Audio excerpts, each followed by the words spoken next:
le verset 40 au verset 41. Je vais demander au pasteur de lire pour nous. Nous sommes dans le livre de 1 Roi, chapitre 18, verset 40. C'est 41. Chapitre 18, verset 40. Oui. Au verset 40. Nous lisons par la grâce de Dieu. Saisissez les prophètes de Baal, leur dit Élie, qu'aucun d'eux n'échappe. Et ils saisirent Élie et fit descendre au torrent du Kison où il les égorgea. Et Élie dit à Akab, monte, mange et bois, car il se fait un bruit qui annonce la pluie. Akab monta pour manger et boire, mais Élie monta au sommet de Carmel et se pencha contre terre et y mit son visage entre ses genoux. Et il dit à son serviteur, monte, regarde du côté de la mer. Le serviteur monta et regarda et dit, il n'y a rien. Et Élie dit, 7 fois, retourne.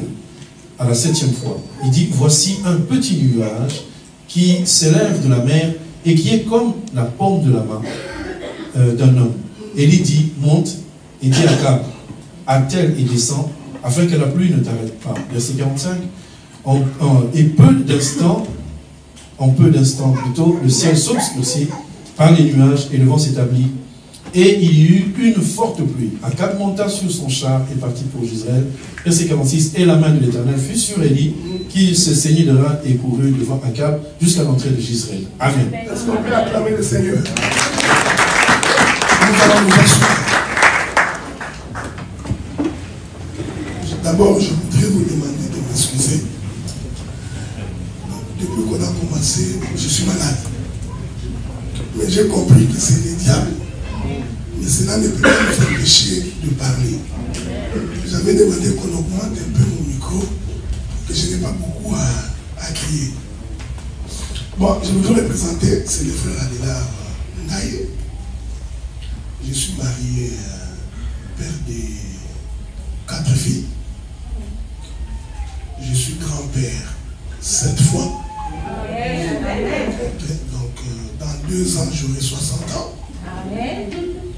Donc, je suis ministre de la parole dans les doctorats. Je n'aime pas dire que je dirige. Je préfère dire nous dirigeons 2 églises au Canada. Il y a donc une assemblée des dieux, des enfants des dieux à Montréal. Donc si vous avez la possibilité de venir à Montréal, faites-moi savoir. Et nous avons une autre assemblée à Ottawa. Donc nous avions commencé à Ottawa depuis 2015-2016. Et je crois qu'approximativement nous sommes à peu près 100 personnes. Et l'Assemblée des Saints de Montréal, nous avions commencé en 2020. Et nous sommes à peu près à 160 personnes. Et je crois que le Seigneur nous fait grâce. Parce que moi j'ai pris la résolution qu'à mes 60 ans, je vais prendre la retraite. Parce que moi je crois qu'une génération est appelée à partir et une génération doit nous remplacer. L'œuvre de Dieu ne peut pas nous appartenir. C'est l'œuvre qui appartient à l'Éternel. Alors, j'ai une charmante femme que j'aime beaucoup. Voilà pourquoi moi j'ai choisi ma charmante femme. Donc, pour moi, elle est la plus belle. Hein? Donc, voilà pourquoi je n'ai pas les yeux vers les autres femmes. Amen. Et Dieu vous bénisse. Avant de commencer, je voudrais remercier d'abord Dieu qui a permis que cela soit possible. Et je voudrais faire une déclaration prophétique. Et je crois que les années qui suivront, nous allons doubler ces nombres. Amen.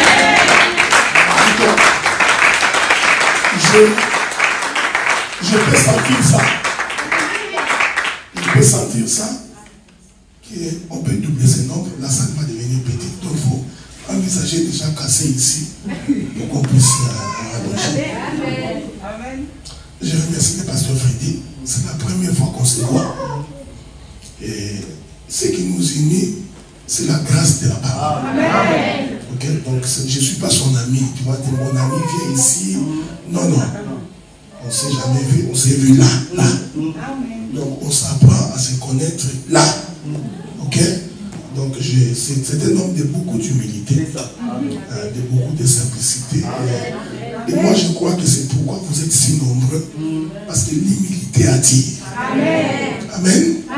Nous sommes des ministres. Si vous avez des remarques à nous faire, faites-les. Nous allons écouter. S'il y a à corriger, nous allons corriger. Et après lui, je remercie tous les serviteurs. Donc, le frère, oui, mon chauffeur, il est là, le frère Carl. Donc, le frère Yannick, le frère Benjamin. Donc, que Dieu vous bénisse énormément. J'ai été bien logé.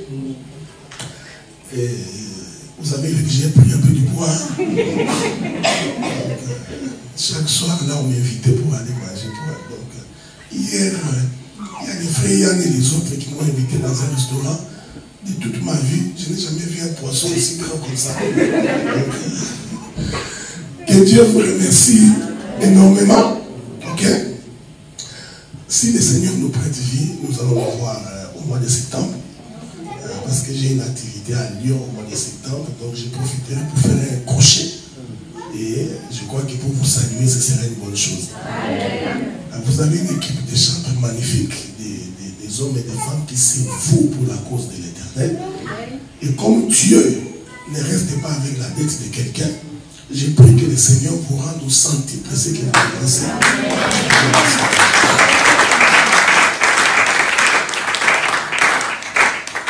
Laissez-moi dire ce matin que Maman Chantal, que Dieu te bénisse, qu'il écoute la voix de ton cœur, que ce qui te préoccupe trouve la solution pendant que je suis en train de parler, que Dieu ouvre les cieux, qu'il répande sa bénédiction pour toi. C'est la prière que j'adresse à l'Éternel en ton honneur. Que Dieu vous bénisse. Nous allons nous battre, mais nous croyons que Dieu va nous aider. On est habitués. Ne vous en faites pas, je ne vais pas mourir. Alors, la Bible que nous avons lue, je ne peux pas me répéter parce que ça devient compliqué. C'est une semaine d'affilée, c'est impossible. Parce que je voudrais que dans les 45 minutes, on ait fini de parler pour que nous nous mettions en prière. Le prophète Élie, quand il finit chez la veuve de Sarepta, il demande à Akab de convoquer le peuple sur une montagne. Ils arrivent à la montagne.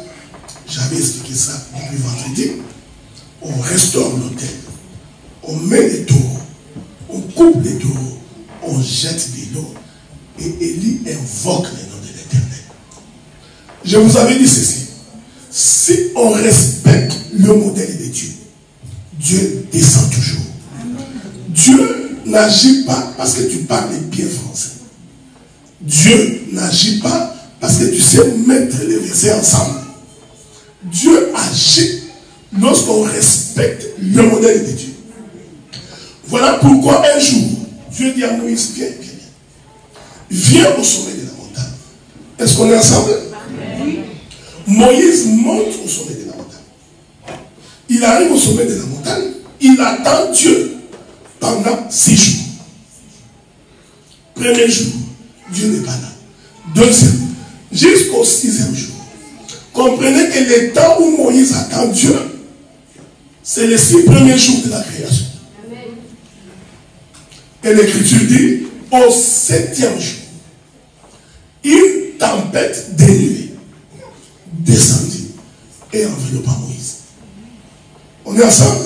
Oui. Moïse va demeurer dans cette nuée pendant 40 jours. C'est pendant ce temps-là que Dieu lui montre les modèles.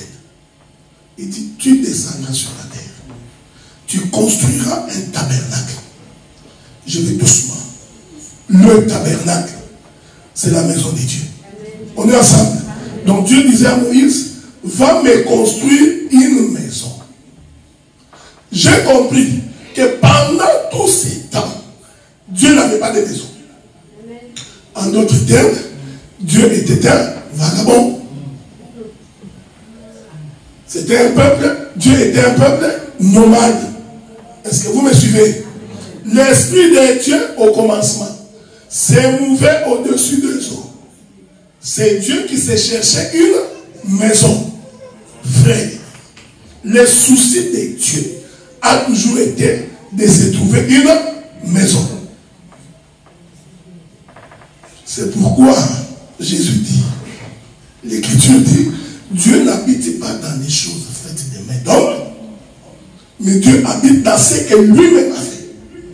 En d'autres termes, la maison que Dieu cherchait, c'était une maison que Dieu lui-même devait construire. Est-ce que vous me suivez? Vous allez comprendre qu'en réalité, Dieu n'a jamais écouté la prière d'un homme. Dieu, tu parleras à Dieu en quelle langue? Tu feras quoi pour les séduire? Non. Dieu n'a jamais écouté un homme. Dieu s'écoute lui-même. Regardez-moi bien. Il pouvait dire à Moïse, construisez un tabernacle, je viendrai. Non. Dieu dit, viens voir les modèles que moi, Éternel, j'aime. On est ensemble, non? Moïse monte. Il descend. Il demande au peuple d'apporter l'offrande. C'est ce que je vous avais dit la fois passée. Ce que Dieu vous donne, c'est pour les servir. Quand Israël a dépouillé l'Égypte, Israël pensait que c'est sa richesse. Mais quand ils sont arrivés au désert, Dieu dit à Moïse, tu vois, tous ceux qu'ils ont amenés là, c'est moi qui les ai donnés. Demande-leur d'apporter l'offrande. Et j'aime Dieu. Il dit l'offrande volontaire. C'est lui qui s'est donné. Il donne sans qu'on le pousse. Dès qu'on te pousse, tu commences à le faire par contrainte. Voilà pourquoi quand tu veux donner à Dieu, Dieu donne en toute tranquillité, selon que tu as résolu dans ton cœur. Le peuple donne. Est-ce que vous me suivez? Le peuple donne. Aucun maçon ne pouvait construire en dehors de ce que Moïse avait dit. Si Moïse dit ici, vous mettrez 6 mètres. Même si toi tu es un géomètre, architecte, tu ne dis pas à Moïse, tu vois, ici, je trouve que faisons un peu comme ça. Non. Quand Moïse dit 6 mètres ici, c'est 6 mètres. Je voudrais que vous compreniez ce que je voudrais dire. C'est-à-dire que le modèle de Dieu ne peut pas être transigé. Ce que Dieu dit, nous faisons exactement ce qu'il dit. Même s'il y a des obstacles devant nous, même s'il y a des difficultés, si Dieu te dit, marche ici, ne te pose pas la question, qu'est-ce qui va arriver? Marche seulement. C'est pourquoi Deutéronome 28 dit ceci. Voici les bénédictions qui te suivront si tu obéis à la voix de l'Éternel. J'aime Dieu. Voici les bénédictions qui te suivront si tu obéis à la voix de l'Éternel. Pour être béni, je n'ai pas besoin de te dire soyez béni. Est-ce que vous me suivez? Non. Si tu obéis à ce que Dieu dit, tu es béni. Il ne faut pas attendre seulement. Soyez bénis. Soyez bénis. Oh l'homme de Dieu. L'homme de Dieu. Qu'est-ce que Dieu a dit pour moi? Dieu a écrit dans la Bible ce qu'il faut pour ta vie. Nous te rappelons seulement ce que Dieu a dit. Il dit, si tu obéis à ma voix, je combattrai tes ennemis. Donc ta prière de combat, si tu l'as fait en ne respectant pas les règles, tu perds ton temps. Est-ce que vous me suivez? Prière de combat, là tu es devenu fort. Nom de Jésus, tu cours. Nom de Jésus. Je voudrais te dire que si tu n'obéis pas à la voix de Dieu, ta prière de combat est une abomination. C'est ici l'importance du modèle. On est ensemble, non? J'ai l'habitude de visiter les jardins tout le temps. Parce que moi je crois, celui qui comprend les jardins, comprend toute la vie. Dieu dit à Moïse, viens voir les modèles au ciel. Je vous informe que si vous montez à la montagne et que vous arrivez, certainement vous verrez Moïse debout. Mais les choses que Moïse voit ne sont pas là où tu l'as vu. Je ne sais pas si vous me comprenez. Parce que les enfants d'Israël ont dit 40 jours sans manger ni boire, Moïse est mort. Mais ils ne sont pas montés pour aller vérifier. Est-ce que vous me suivez? Parce que ne peut monter au sommet de la montagne que les souverains sacrificateurs. Et dans la tempête, il a vu tout le tabernacle. Je vais le dire en termes clairs. Il a vu toute la maison de Dieu. Ça, c'est une répétition. Dieu n'a fait que répéter ce qu'il avait fait au commencement. Je rentre dans le jardin. Au commencement, quand Dieu voulut créer l'homme, est-ce que vous me suivez?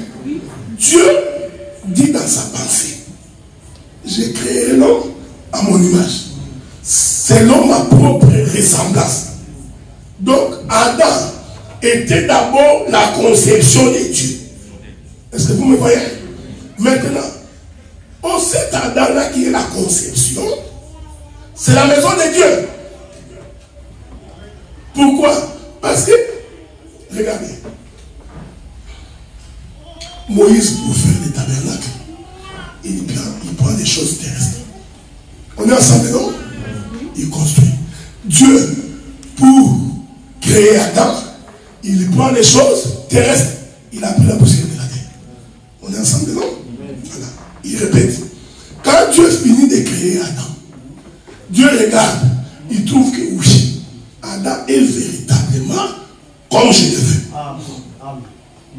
Je voudrais ajouter des mots. Parce que nous allons toucher. Vous savez, quand vous connaissez la danse des tangos. Vous ne connaissez pas tango.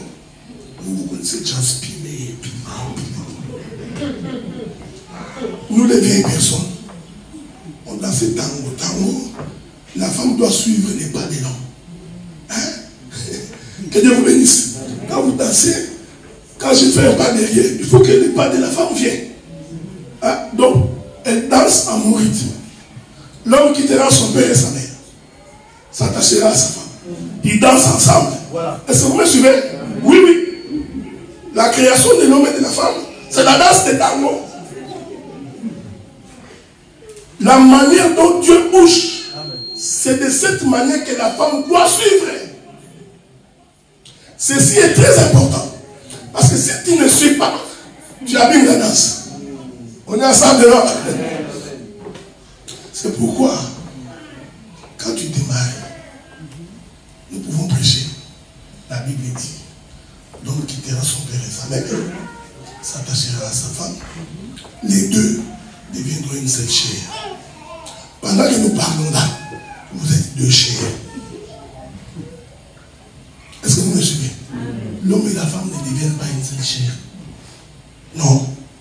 Pour preuve, même les matins, toi tu veux manger les œufs, lui veut manger les poissons. Si vous êtes une même chair, tu ne diras pas à ta femme, soyez soumise. Amen. Parce que puisque tu lui dis que soyez soumise, parce que tu comprends que ce n'est pas toi. Quand Dieu dit ces choses, Dieu parle d'abord de lui-même. C'est seulement en Jésus que nous devenons une seule chair. Regardez.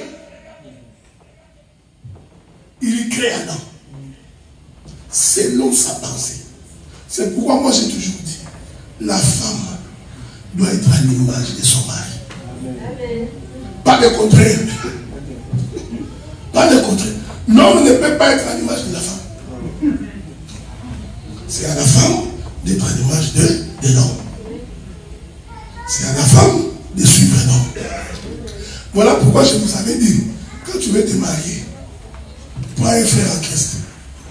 Parce que les frères en Christ, ils ne te conduiront pas sur le chemin de la perdition. Est-ce que vous me suivez? Il crée Adam. Regardez. Quand tu regardes Adam, il trouve que oui, il est exactement ce qui était dans ma pensée. Vous me suivez? Donc Adam est exactement ce qu'il était dans la pensée de Dieu. Mais remarquez, qui a rassemblé la poussière? C'est Dieu. Donc j'ai compris. La main de Dieu a fait le rassemblement de la poussière. Or, la main a 5 doigts. On est ensemble là?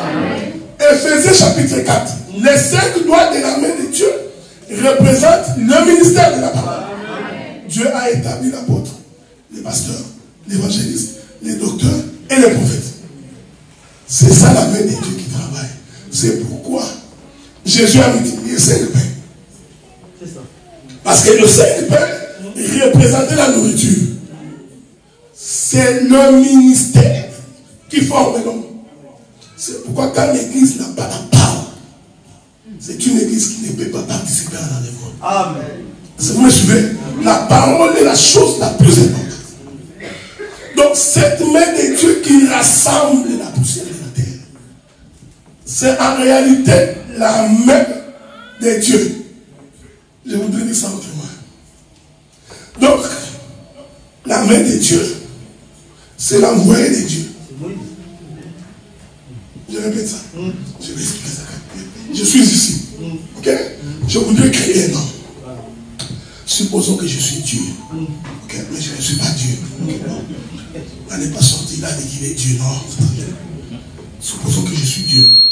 Et que moi, je voudrais créer un homme. Je dois rassembler la poussière de la terre. Qu'est-ce qu'il fait? Je ne me déplace pas. Je ne me déplace pas moi. Qu'est-ce que je fais? J'étends ma main. J'envoie ma main pour rassembler la poussière de la terre. On est ensemble, non? Donc ma main, c'est mon envoyé. Dans leur détresse, ils invoquèrent l'Éternel. L'Éternel leur envoya sa parole. Sa parole, c'est la main. Mais qu'est-ce que c'est la main? C'est le ministère de la parole. C'est les docteurs, les pasteurs. Vous voyez? Maintenant que vous écoutez un docteur, vous voyez que nous ne prêchons pas comme les pasteurs. Le pasteur a sa grâce, les docteurs a sa grâce, le prophète a sa grâce, l'évangéliste a sa grâce. Mais tout ça concourt pour former un homme. Amen. Laissez-moi répéter ça.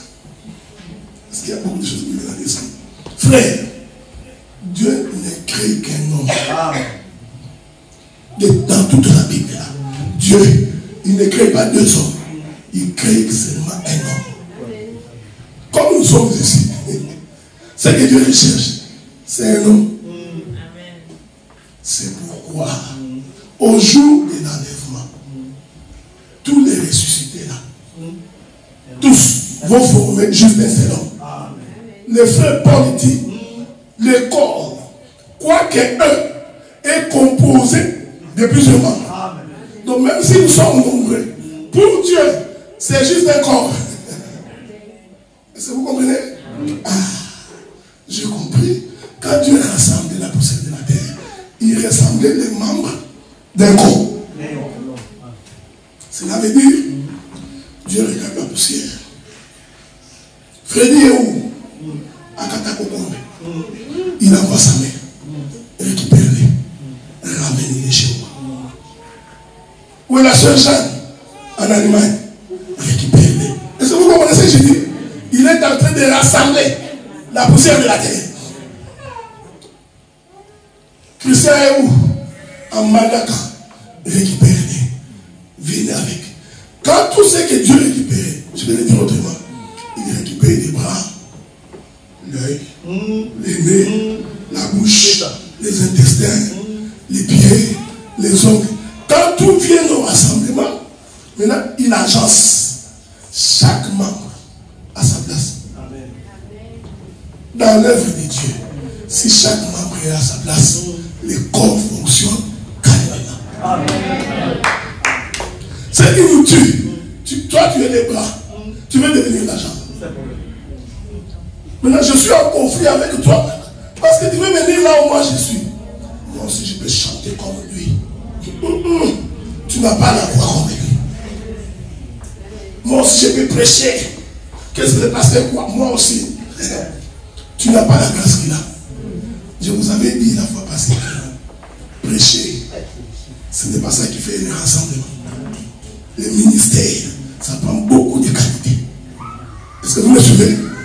Une fois que Adam est formé, Adam devient un corps. Je vais le dire autrement, Adam devient une maison. Quand exactement ce que je voulais. Maintenant, Dieu, dans son souffle, vient entrer dans Adam. Parce que la Bible dit, jusque-là, Adam n'était pas encore un être vivant. Donc il a fallu que Dieu souffle dans ses narines pour que Adam devienne un être vivant. En d'autres termes, Adam était le corps, Dieu était à l'intérieur. On est ensemble? Bon, là tu t'es dit, mais pourquoi il parle d'Adam? Mais justement, parce que toi aussi, tu es Adam. Pour que l'Esprit de Dieu habite en toi, il faut que tu sois selon les modèles de Dieu. Donc si tu ne vis pas selon Dieu, si tu ne marches pas selon Dieu, si tu n'abandonnes pas la vie du péché, Dieu ne vient pas. Pourquoi? Avez-vous remarqué que la poussière doit être rassemblée? Cela veut dire, si tu étais quelque part, pour que tu deviennes corps d'Adam, il faut que tu acceptes de laisser là où tu es et que tu viennes au rassemblement. Ces mouvements-là, c'est la conversion. Tu étais dans le monde, tu abandonnes le monde et tu viens. On est ensemble, non? Alors, il y a un homme qui avait sa concubine. Je suis dans Juge, chapitre 19. Il prend sa concubine, il arrive dans une ville. Les gens de la ville viennent, toquent à la porte.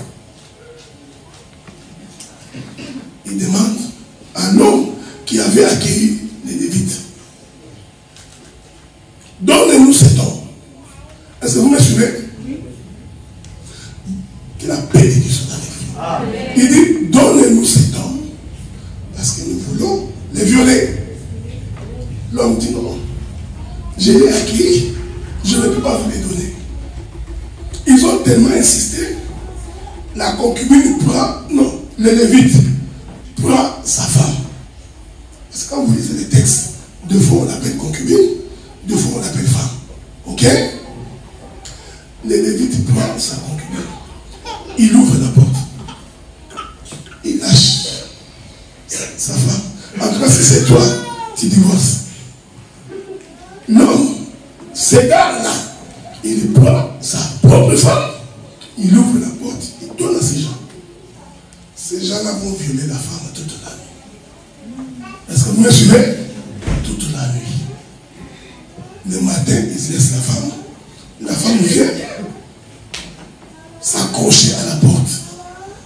Pendant ce temps, les Lévites dormaient. Quel est cet homme? On viole sa femme. Lui dort. Ça là, si tu n'as pas l'explication de la Bible, tu trouveras que ce n'est pas correct. Et je vous informe que le Lévite a dormi. Calmement. Il se réveille le matin, il ouvre la porte, il trouve sa femme. Constate que la femme a été violée. Il prend la femme, il met sur sa monture. Il arrive quelque part, il met la femme sur un autel. Il coupe la femme en 12 morceaux. Est-ce que vous me suivez? Il la coupe en 12 morceaux. Il prend chaque morceau. Il l'envoie dans chaque tribu. Quand chaque tribu récupère les morceaux de la femme coupée, Juge chapitre 20, premier verset, l'Écriture dit, tout Israël s'est rassemblé comme un homme. Est-ce que vous me suivez? Je répète. La femme coupée en morceaux, en 12 morceaux, a permis à ce que tout Israël devienne un homme. Ils sont venus tous au rassemblement. Quelle belle histoire. J'ai béni Dieu. Parce que cette femme a été violée, rompée, exposée. Ça me fait beaucoup de joie. La police ne vient pas m'arrêter. Oh, il n'aime pas les femmes. Non, c'est pas ce que j'ai dit. Éphésiens dit ceci. L'église et les corps de l'homme. Est-ce que vous me suivez? Je répète ça autrement. Éphésiens dit, l'église, c'est la femme de l'homme. Je vais l'expliquer clairement. Je suis un homme. Ça, c'est mon corps. Éphésiens explique que le corps ici est une femme. La tête, c'est l'homme. C'est pourquoi vous avez remarqué, tous les commandements viennent de la tête. Quand tu fais ça, c'est la tête qui a commandé. Quand tu manges, c'est la tête qui a commandé. Si la tête est déréglée, l'homme devient fou. Éphésiens explique que le corps, c'est la femme. Est-ce qu'on est ensemble, non? Oui. La tête, c'est l'homme. Donc, c'est Lévite là qui donne sa femme. En réalité, c'est Christ qui donne son corps. Mais lui-même ne se donne pas. Est-ce que vous me suivez? Suivez-moi bien. Le Lévite qui a donné sa concubine. Pourquoi? Parce que au jour de la Pâque, Jésus prend le pain. Il dit, c'est mon corps. Est-ce que vous me voyez? Je le donne pour vous. Mais sur la table, il y avait 12 disciples. Est-ce que vous me voyez? Je voudrais t'informer. La dernière Pâque de Jésus, aucune femme n'a mangé ça avec Jésus. Donc quand Jésus prend le pain, il dit c'est mon corps. Il voulait dire, vous voyez le pain? C'est une femme. C'est ma concubine. C'est ma femme. Mais cette femme, je vais la livrer. Est-ce que vous me suivez? Je vais la livrer au monde. Voilà pourquoi le Lévite a donné cette femme. C'était en fait Jésus qui livrait son propre corps. Est-ce que vous me suivez? Mais le matin, il faut que ce corps-là soit distribué entre les peuples. Pourquoi? Pour nous permettre de venir au rassemblement. Est-ce que vous me suivez?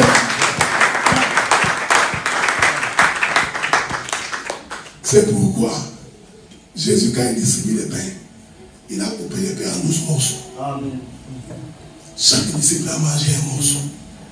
Et quand tu manges les corps coupés, il faut que tu viennes au rassemblement. Je vais descendre. Si tu manges la parole, qui est le pain, qui est le corps, mais la parole coupée, c'est-à-dire la parole expliquée, la parole interprétée. Parce que quand ils ont reçu le morceau leur a fait comprendre que quelqu'un a été déchiré. Est-ce que vous me voyez? Et quand quelqu'un est déchiré, il faut que nous venions au rassemblement. Bon, pourquoi je suis allé là-bas? Pour te permettre de comprendre ce que je veux dire. Quand la Bible dit Dieu rassemble la poussière de la terre, comprends que derrière ces versets, il y a la mort de Christ. Il ne peut pas y avoir rassemblement si Christ n'est pas mort. C'est pourquoi la Bible dit, là où se trouve le cadavre, là où se trouve les corps, c'est là où s'assemblent les aigles. Donc l'aigle, s'il n'y a pas de cadavre, il ne vient pas. Et que ce soit un cadavre avec du sang. Si c'est un cadavre pourri, il ne mange pas non plus. Est-ce que vous me suivez? Moïse finit de construire les tabernacles. Écoutez ce que la Bible dit. Je vais vous éviter beaucoup d'éléments ici. Parce que ce n'est pas important.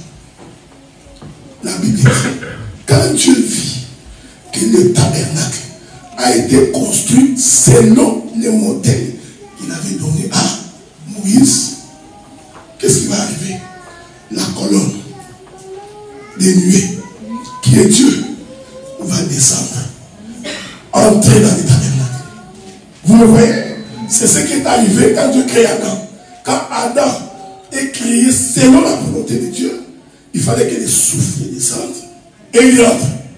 C'est pourquoi nous disons, Dieu ne peut pas habiter en toi si tu n'es pas premièrement fait selon son modèle. Donc chaque fois que nous prêchons, abandonne ça, laisse ça, ne fais pas ça.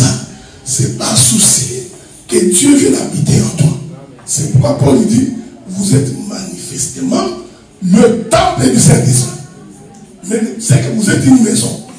Le Saint-Esprit vient habiter quand Dieu t'a racheté. Il t'a enlevé dans la vie du péché. Est-ce que vous me suivez?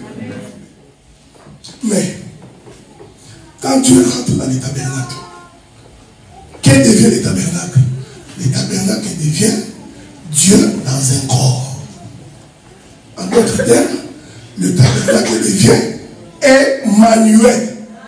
Parce qu'Emmanuel veut dire Dieu parmi nous. Voilà pourquoi nous disons Jésus-Christ est Dieu. Est-ce que vous comprenez? Donc le tabernacle c'est Emmanuel. Donc je peux également dire Adam c'est Emmanuel. C'est Dieu parmi les hommes. Bon, pourquoi? J'aime Dieu. Est-ce que vous savez que Dieu a créé l'homme comme étant le dernier être? Quand il commence à créer, au 5e jour, il crée les animaux. Ok? Or, les animaux sont des hommes. Ce n'est pas moi qui dis, c'est la Bible qui dit. Il y a des hommes animaux. Donc, la création des animaux au 5e jour, c'est l'humanité, c'est les hommes. Mais là, il vient créer l'homme au 6e jour pour dire Emmanuel, Dieu parmi les hommes. Est-ce que vous me voyez? Donc, maintenant que Adam devient Dieu parmi les hommes, tout ce que Adam fait, c'est Dieu. C'est ici que je vais vous scandaliser un peu. Tout ce que Adam fait, c'est Dieu. Quand Adam mange des fruits, c'est Dieu. C'est ça. Je vais expliquer ça clairement. Nous avons dit hier que Dieu, c'est un metteur en scène. Il aime jouer les jeux des dames. C'est pour ça ici. Les pions ne demandent pas. Pourquoi tu m'as poussé ici? Non. C'est les joueurs des dames qui décident de pousser ici. Est-ce que vous me suivez? Dieu dit, créons l'homme à notre image.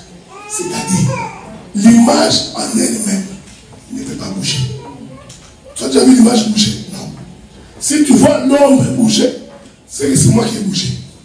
D'accord, non? Donc, Adam comme étant l'image, l'ombre de Dieu, tous les mouvements d'Adam, c'est Dieu. Quand Dieu dit, il n'est pas bon que l'homme soit seul. Je vous avais dit hier, Adam n'a jamais dit à Dieu que je me sens seul. Non, c'est Dieu. En réalité, c'est Dieu qui ne se sentait pas bien parce qu'il était seul. Dieu célibataire. Ça ne l'arrangeait pas.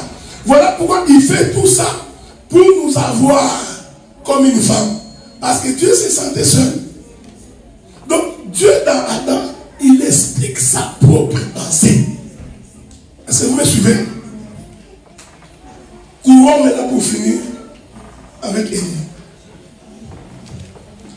Après avoir invoqué le feu, je voudrais que les musiciens montent. Que les musiciens montent déjà. Regardez. Adam, après que Élie ait invoqué le feu. Est-ce que vous me suivez? Le feu descend, consume l'autel. Nous avons expliqué que ces mouvements-là, c'est Christ Jésus. C'est lui la véritable offrande. C'est lui que Dieu agrée. Je répète, Dieu n'agrée pas un homme. Dieu s'agrée lui-même. C'est pourquoi Jésus-Christ, c'est la seule offrande que Dieu agrée. Voilà pourquoi, pour que Dieu nous agrée, il faut que nous nous retrouvions dans le corps de Jésus. Si tu es en dehors de Jésus, Dieu ne peut pas t'écouter. Est-ce que vous me suivez? Il dit, si mes paroles demeurent en vous. Or, les paroles de Dieu sont vie et esprit. En d'autres termes, si l'esprit de Dieu est en vous, alors Dieu exauce la prière. En fait, il ne t'exauce pas. Il exauce la prière faite par l'Esprit qui est en vous. Est-ce que vous me suivez? Donc, Dieu ne t'agrée pas l'homme. Voilà pourquoi si tu veux que Dieu t'agrée, il faut que tu te retrouves dans le corps de Jésus. Donc, l'offrande qui a été consumée sur la montagne de Carmel, c'est le Seigneur Jésus-Christ. Maintenant, c'est que nous sommes en train d'aller pour atterrir. Une fois que l'offrande est agréée, est-ce que vous me suivez? Une fois que Dieu a mangé, Christ a été agréé, maintenant Élie dit ceci: attrapez tous les prophètes de Baal. Élie ne pouvait pas dire ça avant que Dieu n'ait agréé l'offrande. Est-ce que vous me suivez? Une fois que l'offrande qui est Christ, maintenant Élie dit, nous allons attraper tous les prophètes de Baal. Nous allons descendre dans un torrent.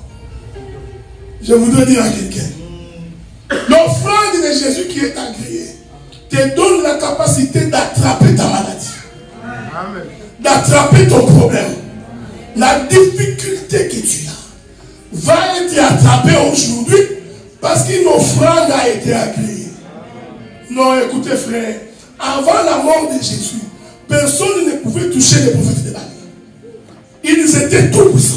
Ils mangeaient avec Jézabel. Mais je te dis ce matin, l'offrande de Jésus nous a donné la puissance, la capacité d'attraper tout ce qui est du monde des ténèbres. Est-ce que vous me suivez? Mettons-nous debout, mettons-nous debout. Je voudrais que tu comprennes ça, que tu réalises ça, que Jésus mourant, Jésus agréé, t'a donné la capacité de marcher sur les démons, sur les scorpions, sur toute forme de maladie. Je voudrais dire à quelqu'un, quelle que soit la difficulté que tu as, tu prieras, tu diras à l'Éternel, l'offrande de la montagne de Carmel m'a donné l'opportunité de mettre la main sur tous mes ennemis. L'offrande de la montagne de Carmel m'a donné la possibilité de renverser les célibats. Oui, nous pouvons renverser cela au nom de Jésus. C'est possible. Alors je voudrais que tu élèves ta voix. Pendant que les chanteurs sont en train de chanter, tu prieras pour que les démons soient éclaboussés, que les difficultés soient renversées, que la maladie soit détruite. Parce que l'offrande de Carmel, une fois que Dieu l'a agréé, on doit récupérer tous les prophètes de Baal, les amener au torrent et les décapiter. Est-ce que vous me suivez? Élève ta voix maintenant. Prions au nom du Seigneur.